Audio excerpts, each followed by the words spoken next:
Be'ezrat Hashem, Naaseh v'natzliach. I'd like to welcome everyone to Chilling with Torah at David Chai Synagogue, Sunday night. This week's parasha is Parashat Yitro.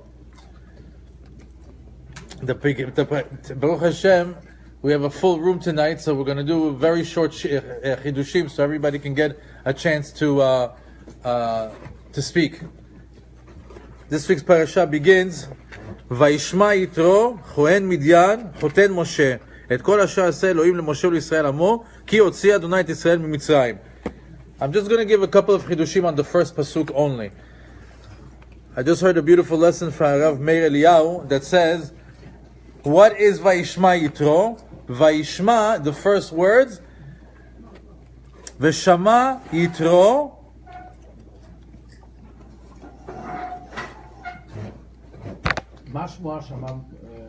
Vayishma Yitro Shmuat Milchemet Amalek. That's what he heard. Rashi says over there, Ma Shmuah Shama Kriyat Yam Suf Milchemet Amalek. But let me ask you a question. We know there's a rule. When the Jews are in a very good place, when we're very successful, what's the one thing that we don't do? We don't take converts. Right? Right. So right now we're after Yetziat Mitzrayim. Who doesn't want to be with us? Everybody knows that God is on our side. He split the sea for us. He took us out from Egypt. This should be a time that we don't take any converts.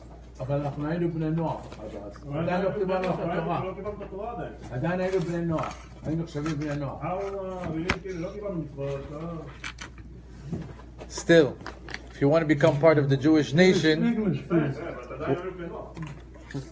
אף פעם לא היינו בני נוח. אנחנו בני ישראל. Everybody can understand that conversation.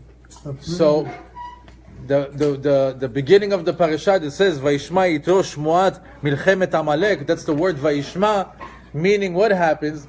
If we're, like they say in the time of Mashiach, we're going to be on such a high level, we're going to be in the favor of God's eyes, and all the nations are going to want to come with us, we're not going to take converts. What's the whole deal when you want to take a convert? First, you talk him out of it a couple of times. On the third time, if you tell him a couple of hard things, to tell him, listen, keeping kosher is tough, Shabbat, you can't drive, you can this, you give him some hard mitzvot. If he says, I still want to be a Jew, you take him in.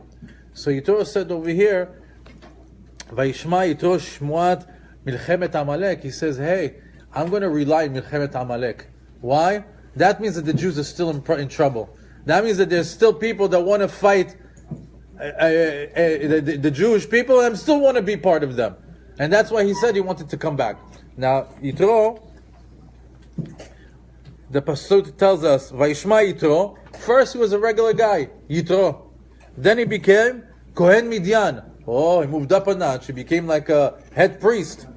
And then he became Choten Moshe. That's the top of the line. He had a son-in-law, Moshe Rabbeinu. So you see 3 different levels. However, it says this. What the pasuk continues to say, "Vayishma Yitro Chohen Midyan Choten Moshe et kol asher asa Elokim leMoshe uLyisrael amo." We know that whenever you say the word Elokim, it's din. Whenever you see Yud Kei Vav Kei, it's Chesed. So what is the din over here? Okay.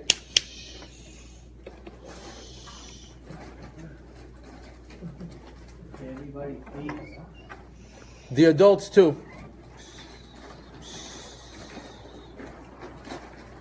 What is the deen over here? So, right before Yetziat Mitzrayim, Moshe wanted to come to Mitzrayim with his wife Tzipporah and the 2 children. Why? He said, listen, I'm going to go take out the whole Jewish people. They're going to ask me, you want to come be our leader? And where's your family? Where's your kids? They're safe and sound somewhere else. So he wanted to bring them. Then he met Aaron in the Midbar. Aaron told him, we already have enough problems. What are you going to bring here? You're going to bring more slaves? Leave them over here. So he says, but it's not fair. If I'm going to come right now to Mitzrayim without a wife, without anything, I can't be, people are going to tell me that you're fake. So what did he do? He divorced his wife. Why? In order for him to be in Eretz Yisrael as an honest leader. I don't have any children, I don't have any wife with me, I'm divorced. Now we both know that Moshe and Aharon are what? You got it. So here's the thing. So we both know that Moshe and Aharon are Kohen. Kohen, once he gets divorced, he can't marry his wife back. אז מה הוא שמע? וחותם משה את כל אשר עשה אלוהים למשה. What did God do to Moshe? He turned him into a Levi. And because he turned into a Levi, when his wife came back, he was able to be with her. If he would have left him as a Kohen, he couldn't be back with her. הוא לא היה כהן, הוא היה לוי והפך אותו לכהן. הוא היה כהן.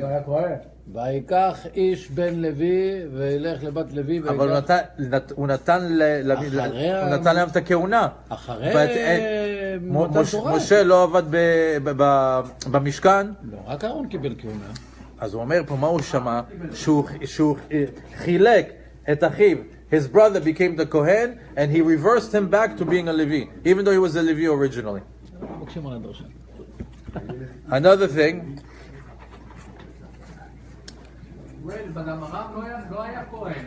He was a Levi. He was a Levi. Not a problem. I understand, but if Aharon is a Kohen, Hashem make Aaron a Kohen, so not Amram.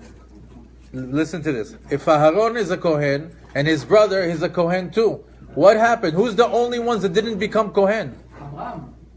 Moshe. No. Moshe Moshe. was a Kohen for 2 weeks. So if he's a Kohen, then what? He cannot marry. He had the status of a Kohen at one point. What does Yitro say over here? Asher asa Elokim leMoshe. What did he do to him? He brought him back into being a Levi. Even though that he's going to have the status of a Kohen, that's how he was able to go back to his wife.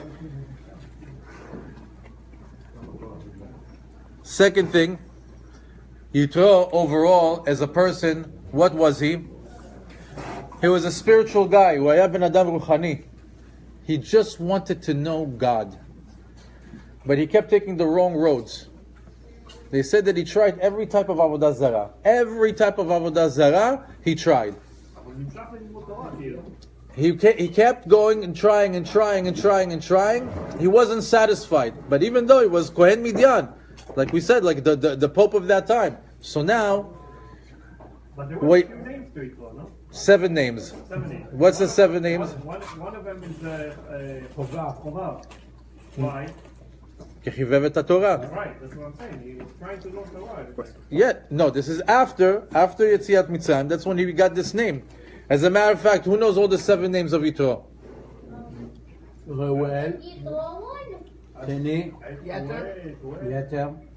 הוסיפו לו ו' שהוא קונברט. That's right. נכון, מה עוד? ראואל, פוטי, משהו ראואל. ראואל. משהו פוטי. חבר and Putiel. פוטיאל.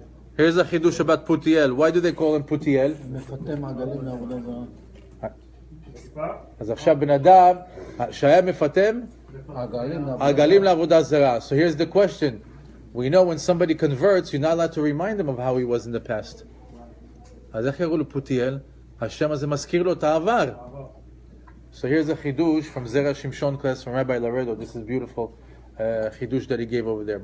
He says there's a malach that is in charge of forgetfulness, of the shechicha. And the name of that malach is Puta. And his name is Puta El. So they say, why was it Puti El? He says, because that name that he gave him is to show you that everything that you did in the past is forgotten. And right now you are connected to who? To El. That's another reason for that name. One last thing about Yitro. Yitro, at the end of the day, he just wanted to be a spiritual guy. He just wanted to get closer to some sort of spirituality, but he was on the wrong road. Eventually, he learned Torah, he converted, he went and converted other people, and they said that his offsprings, his children, were able to merit to be part of Lishkat HaGazit. It's a very high level. However, יעל היא גם הייתה מדיינית, נכון? יעל זאת שהיה... אשת חבר הקיני. עם סיסרא. בהפטרה שקרה. חבר הקיני. She was his offspring. So basically you see that there's a guy that was off the road, and eventually he found the Torah and he became Jewish. So I want to tell you a story about Pope John Paul II. Pope John Paul II? Yes.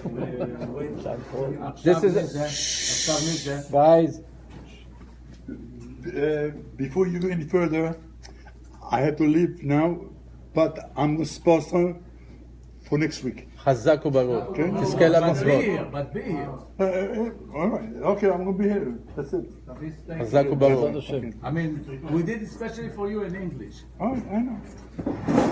No, I do it for me in English. So But, the who's gonna take care of everything? Adam. Okay, you got it. Speak to Adam. Okay. So the Pope, not the one that's now, the one before. His name was Pope John Paul II. He was in power for a while, and then suddenly he disappeared. Suddenly he almost wasn't in the spotlight. Really, when he was a pope? Yeah, he was a pope just a few years ago, Yeah. and he just disappeared. Now they have a new pope, and what happened? The Polish Pope? Yeah. Oh. There was a small thing that said he had a health scare. Later on, he was in the hospital, and after he was in the hospital, we never heard from him again. אז מה, הוא מת? What I'm about to tell you הוא התגייר. is shh. חבר'ה, שקט. Guys, I'm going to ask one time and one time only. Respect the rules of the class.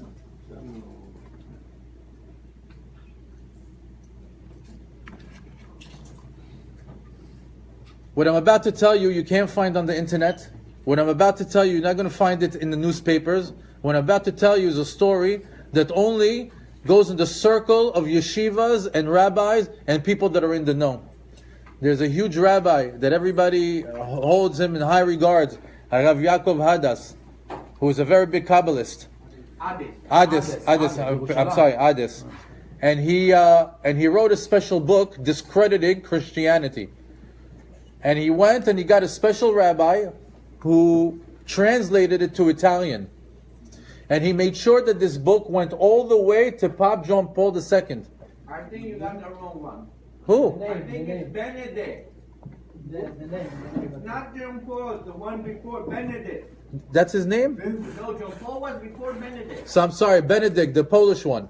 No, that was the German one, I think. I'm sorry, so the German one, the one right before the last Yes, one. yes, that's what he says. He says that he renounced. He didn't die or anything. He just came to a point, he says he wants to renounce or disappear. He renounced? He renounced, and he said he wants to sit and pray. That's what they said. Interesting. So the story that I heard is that after he read this book from the rabbi, it changed his mind completely. And he said, I cannot continue to live a lie. He stepped down. Imagine, he stepped down from being a pope.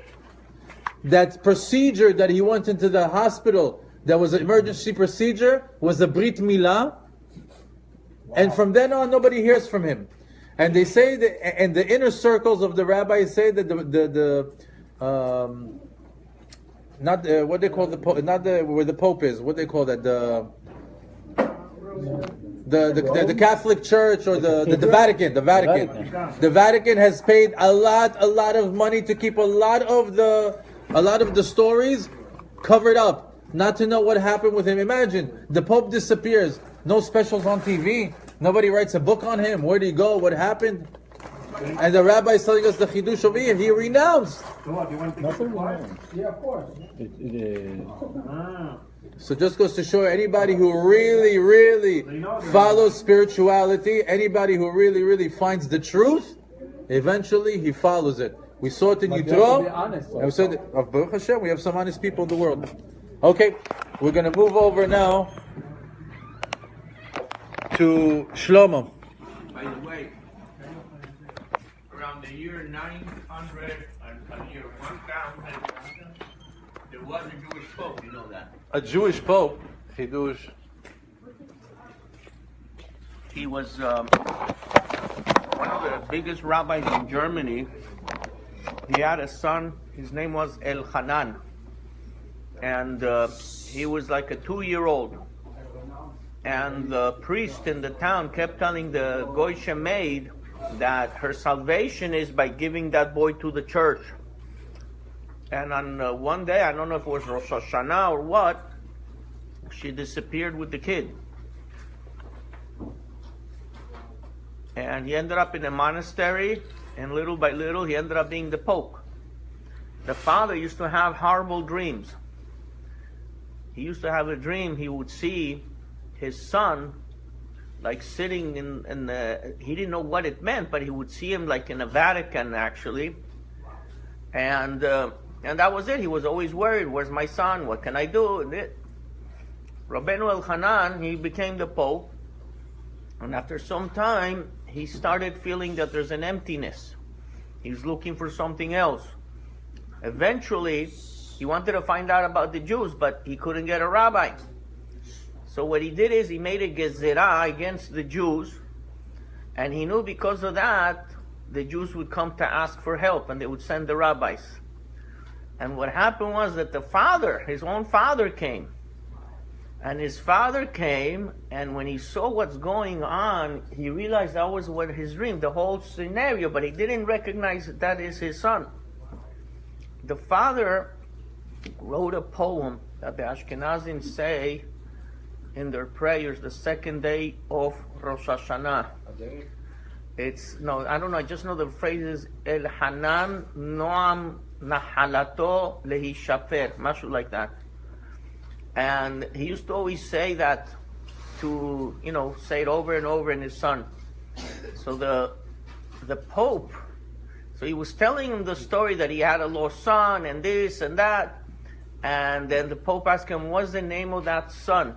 And he said, El Hanan. And the Pope himself, he said, Noam Nahalato Lehishafer. So the father knew that's my son. The son knew that's my father. Eventually he ran away. I looked once at the records of the popes, and they have like a 3-year period that is empty. That was him. By the way, he went back to Germany, and one day he was going to die al Kiddush Hashem, and he could have saved his life, and he went al Kiddush Hashem. He's known as Rabbeinu Elchanan HaKadosh. You got the title of Kadosh? Yeah, he went al Kiddush Hashem. And he went back to 100%. Beautiful Kiddush.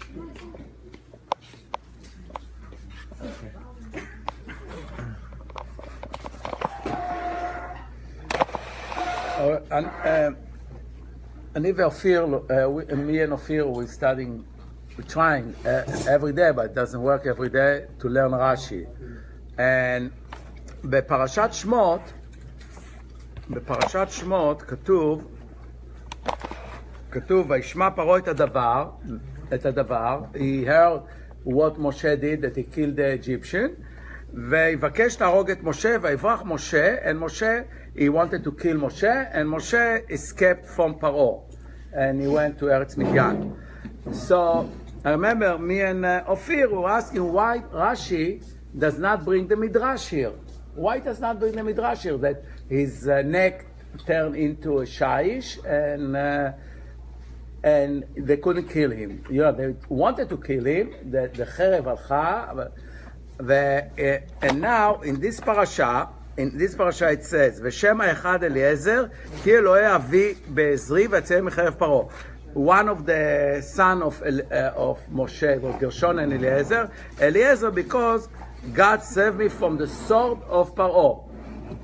And here he brings the midrash about the shaish that is termed that this. So I was asking today. We was discussing it. Why? How come one in here is Rashi's bring the midrash, and over there he did not bring the midrash. But I was reading something else about what's bothering Rashi. about וישמע יתרו כהן מדיין חותן משה את כל אשר אלוקים למשה ולישראל עמו כי הוציא השם את ישראל מצרים. And here it says exactly what's the method of Rashi when he used the drash. He used the drash only when it's close to the pshat.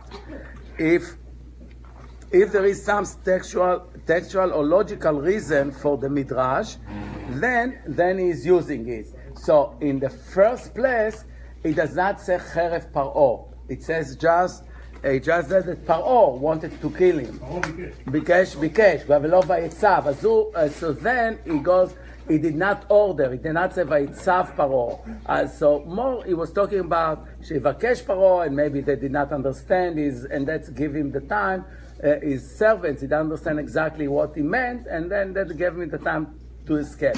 But here it says Cherev Paro, so then he had to use the midrash because there is no any other thing that he missed his neck. No, you cannot say he missed his neck. It's Cherev Paro, so he used this. So, but here I want also to about this parasha, and Yitro Kohen Midian heard about what God did to Moshe and to Israel. That God did the miracle to bring the Jewish people from Mitzrayim.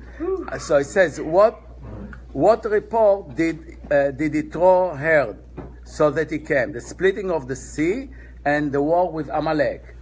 עכשיו, במסכת,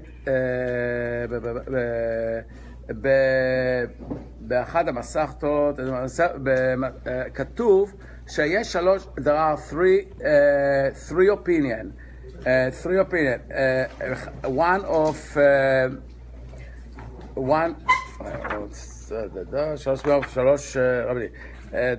זה במסכת זבחים, there are three opinion.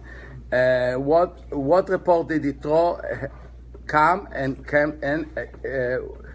he came to convert? One, Rabbi Yoshua said that he heard about the war with Amalek.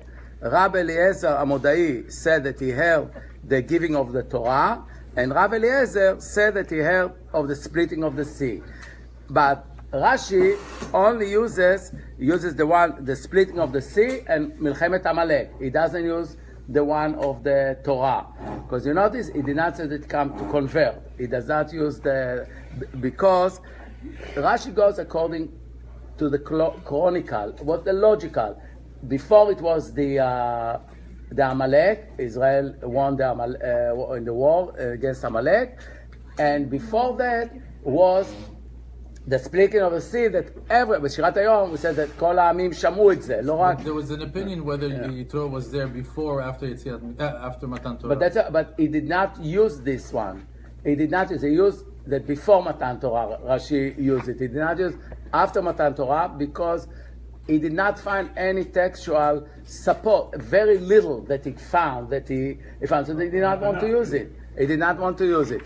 And why did not say to convert? Because the Jewish people until Ma'amad Har Sinai, they were like Bnei Noach, so there is nothing to convert here. Nice. So that's why I did not use this opinion. That's it. Nice.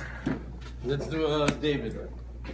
No, but one thing I want to tell you, it's very interesting. When you have a question and you really מעמיק לפעמים, ויש לך שאלה, you're going to find the answer. If you're really serious and you want to find the answer, you're going to find the answer. And it's happened to me few times in things that I was thinking and I want to do it. Then I open something or I heard something surprisingly and you hear it.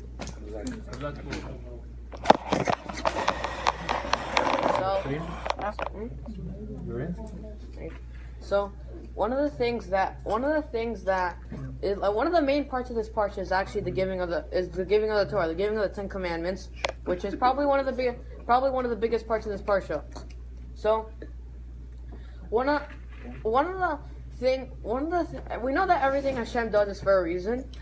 So, but to show the extent of this, it's one of the things we know that Hashem appeared directly to Bnei Yisrael twice.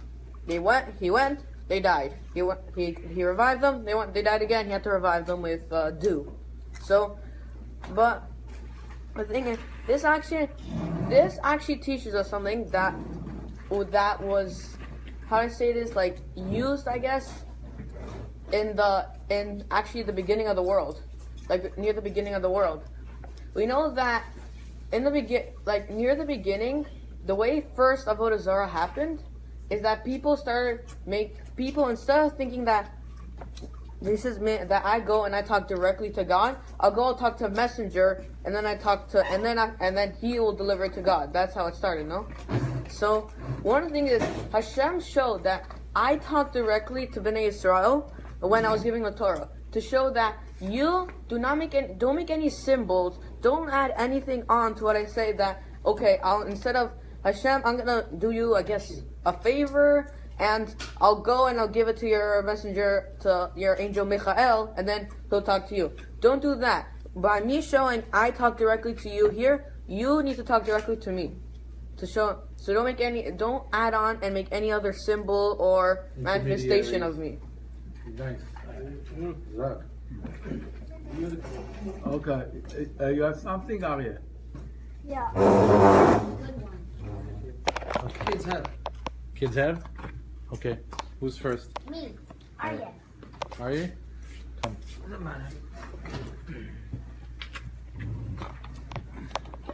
Sharone. I asked my dad for the kiddush, and he said he doesn't have one, but so I don't have one. Okay, we'll give you one. We'll give you one before the end of the night. This is honesty. This is also very good. Okay, go, Ari. Yitro, the Teshuvah, we get the Torah and learn a lesson in the Parsha. The Torah is based on Teshuvah. It says a tzaddik will fall and get up 7 times. Yitro changed his name 7 times. Rambam says change your name. When doing Teshuvah, Yitro changed his name to Teshuvah, and Hashem wrote a Parsha on his name. Beautiful. You cited the Rambam. Who did you get it from? Hazak. You just found it. My father.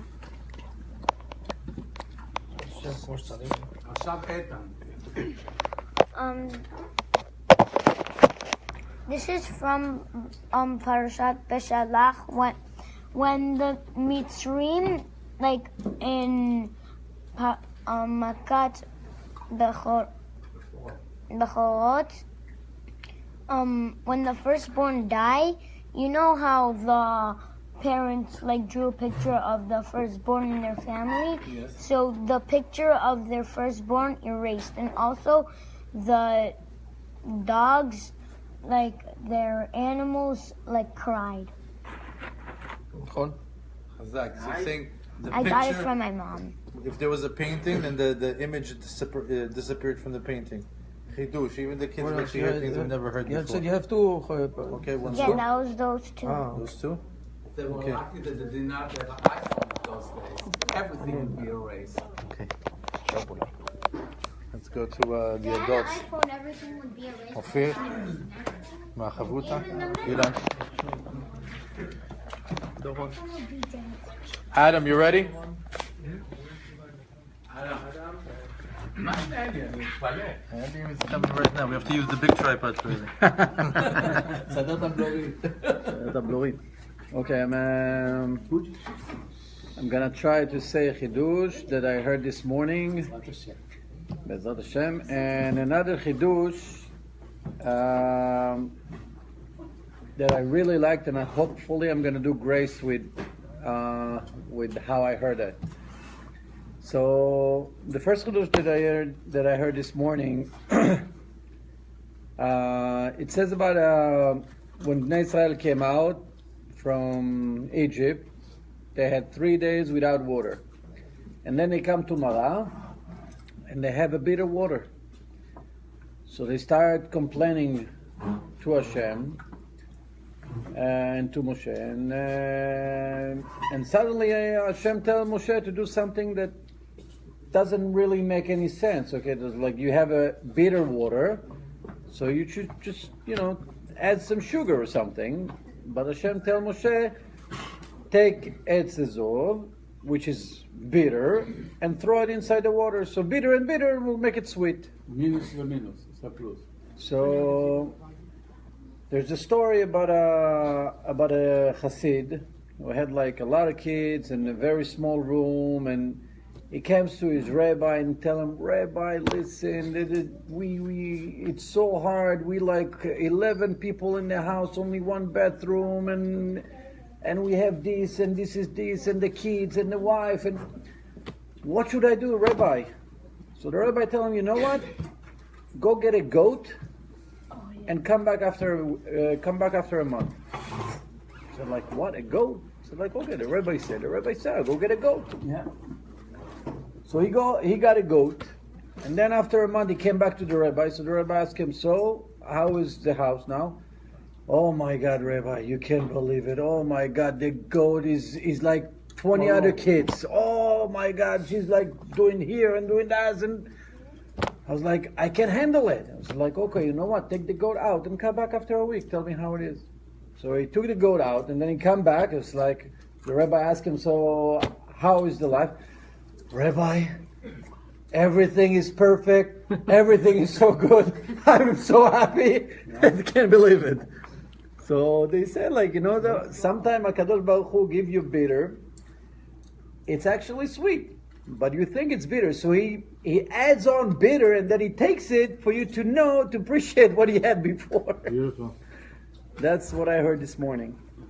And another thing I heard from, I got into synagogue one of the days. Listen to what he said. And I hope I do grace with that lecture, but I really liked it. I think in one of the parashas it says, "V'gata lebincha or gata beozne bincha." You should tell in the ears of your sons. So it says something really nicely. I don't know how he really like tie it up, but he tied up so nicely. But this is like each kid is a different kid, is at a different level, is a different soul. Then you can't really tell each kid the same thing that you tell. Don't expect that all your kids gonna be like the same. So you can't tell somebody like, do that one time and then expect all the other kids to listen like but like each kid has his own different world, his own different way, and own different character, and like he tied up so nicely, and I'm totally ruined the whole beauty of that lecture. But the idea is even though that Hashem tell you, "V'gata le'ozne bincha," each kid you have to tell him in his own way about the Sipur of Yetziat Mitzrayim. So not each story, it's probably like a different story of Yetziat Mitzrayim. For each one, of course. For each one, for each understanding. Each one has his own Yetziat Mitzrayim. Yeah, But for I each have an one idea, like every Monster. he did it like it was in English, and he was like, wow. But it's cursed. You got one? Yeah, Does it connect to this? Huh? No. It's Okay.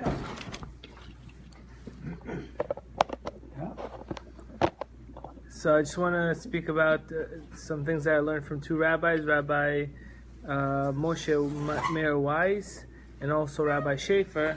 And it's in regards to, I know we're all talking about the Parsha, but Tu B'Shvat is coming up, and I just want to talk about how amazing another thing that Hashem is doing. We're talking about the Parsha and how many amazing things He did for us when we left Mitzrayim, but like Doron says, what's going on today?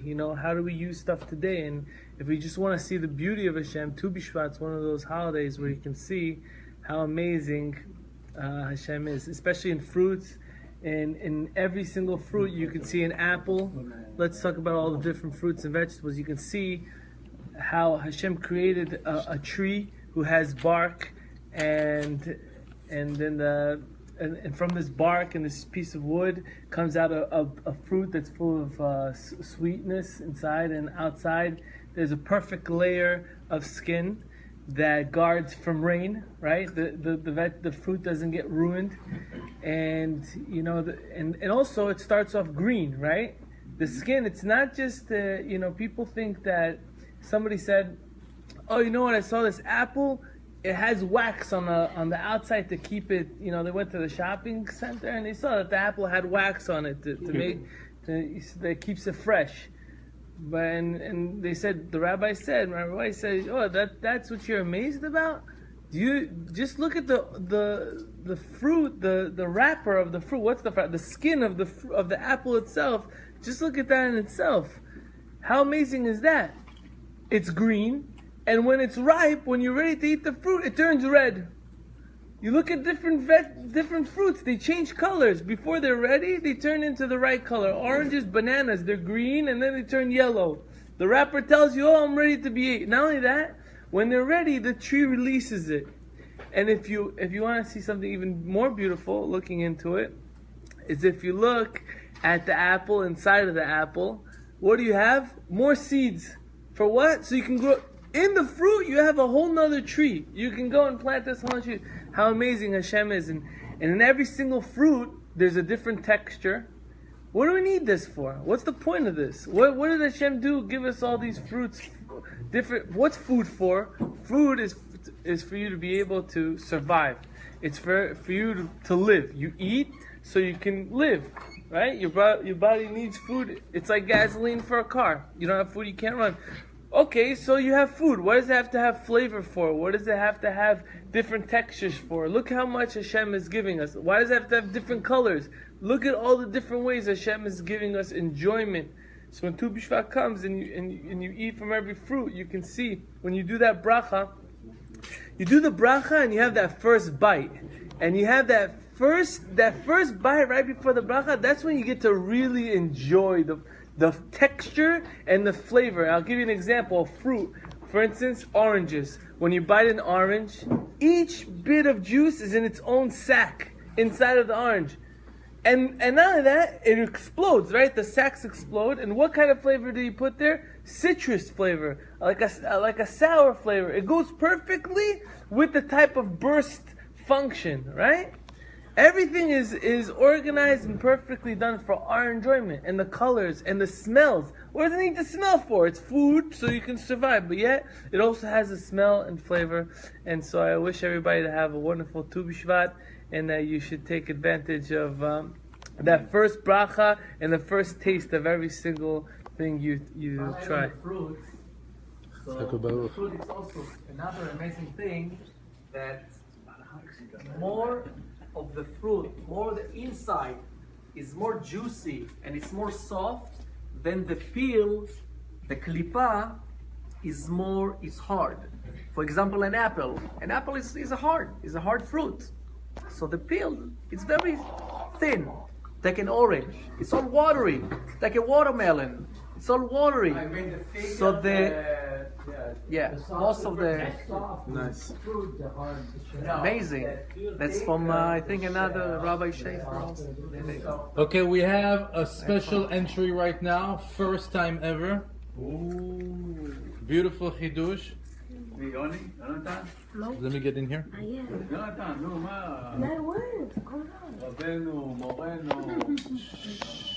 Is he in the picture?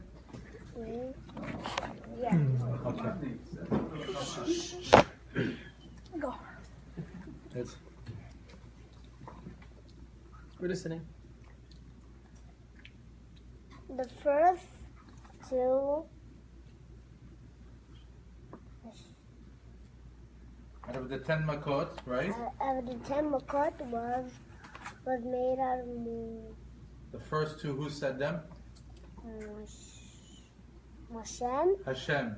Moshe. and the 8 last ones was from Moshe. Beautiful. Aseret makot. Aseret dibrot. The 10 commandments. The first two were from God. The other 8 were from Moshe. Moshe. Can I add something on to what Adam said? Yes. I remember my Rabbi Danziger. I remember him telling us. Danziger. Yeah, I remember him telling us that one of the things about. Well, I remember him telling us, he was talking to us how remarkable the world is, and he told us about an orange, and he told us what Adam said, how each of them has little tiny pockets, and each of them has juice in them. So I actually, coincidentally, had an orange right then. So when I actually ate that one, I actually looked at it and I marveled at how this was able to happen, how those little peel that kept in the oranges. And I was just thinking, and I'm thinking now how anything, if you might be feeling, I guess, sour about your day, then just think about like the little things that Hashem gave you. Besides thinking about the giant things that you're able to live, that you're able to breathe, that your legs work, think about how the small little details that Hashem gave you, and think about just how marvelous it is. And well, yeah. You see, also to add to this, it's if you're inspired by a certain, let's say Picasso writes his picture, a painting of Picasso, okay?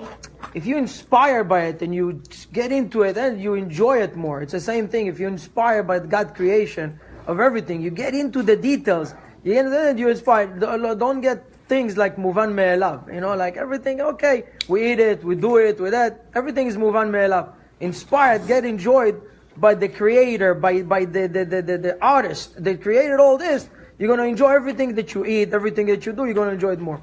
But what I wanted to make, like a little, was thinking about an idea that we all know it, but just to mention it, to get it on the. See, every time we're talking about Yitro, and everybody says, Ma shmua shama uva. What did he hear and he came? But the idea is not what he heard that he came. You see, what he heard that he came, yeah, Kriyat Yam Suf, what the God did, all this, he had. We hear things all day long. We hear shurim with it. But it's not what you hear, it's what you do. You see, what made the Torah, what made the parasha and his name is not what he heard. It's the action that he did. So by doing an action of doing Masha Mashmuah Uva, he actually did it. He did it. If we hear a shiur, we take it into counting. We take into consideration. We learn something new. We implement it. That's the idea. Rashi said that he went in the midbar to learn Torah. In the midbar he went to learn Torah.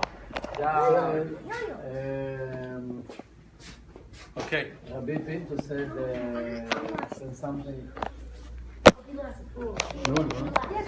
Rabbi Pinto said something in the name of Baal Tanya about Al Chabad.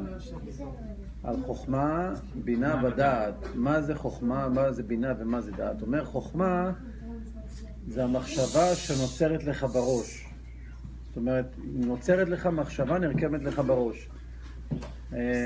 הבינה זה שאתה פועל להוציא את זה לפועל. שאתה הולך, זאת אומרת, אתה עכשיו... למדת משהו, עכשיו אתה הולך ומביא, זאת אומרת, היה לך רעיון לבנות בניין, זה החוכמה.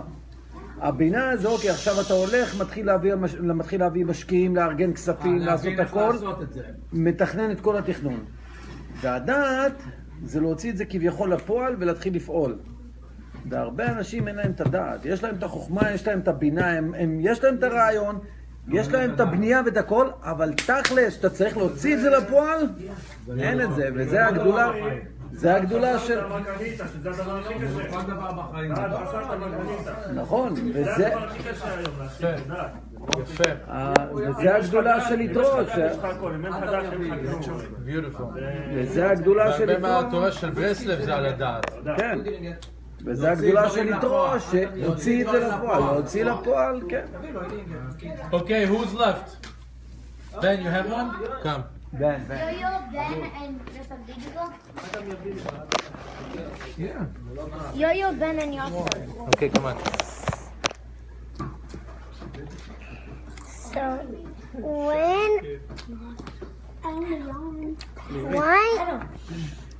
did the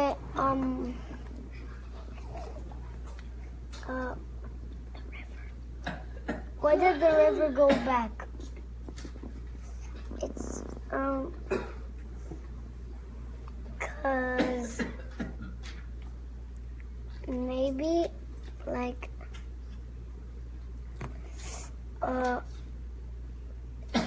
that What's the chidush? Tell me. Tell me. Don't Like, tell. how did when the river went back, so like it did something, like, I don't remember who did it. Who went back? The river. When the river went back? Yeah. What did it like say? What did it like? What did it say when it saw Yosef's bones? Remember? Yeah. So what is it? What did it say? Oh, you're talking about Vayanus. Yeah. Hayam nas mizeh shenas. Yeah. Oh, so you're saying that the sea split or moved back from the one that moved away, right? Yeah. Yosef. Oh, Yosef ran away from so the says- bones of Potiphar, the wife of So Potiphar. tell the chidush that he wanted to say. That's the idea, right? For the bones of Yosef? Yes. Ah, okay. Beautiful. Okay, who's left? Yosef. You ready? Okay. Can I start from the part that I already know? Yes, let's go. First, introduce yourself. Go ahead. When Singan that was throwing the arrow. He's a superstar. Come on. When was that Moshe that threw the arrow? Yes. No, it's Yitro. Oh. And that he was sending the arrow to let was he sent the arrow to let the person know that he's here. Right. There's a midrash that says that Yitro wanted Moshe to know that he's there, and what did he do? He shot an arrow all the way, and it came to right in front of Moshe to let him know he's here. Right? Yeah. Hazak u'baruch. Okay. Huh? Yo. Okay. All right, I want to thank everybody for coming to Sunday night, chilling with Torah. Okay, which mitzvah promises long life? Kids. This question is for the kids. Which mitzvah promises you to have long life? No, I'm sorry. Which of the Aseret Dibrot, which was the 10 Commandments, promises you to have long life? Your father and mother. Hazak. Beautiful. Okay. Shabbat shalom u'mevorach.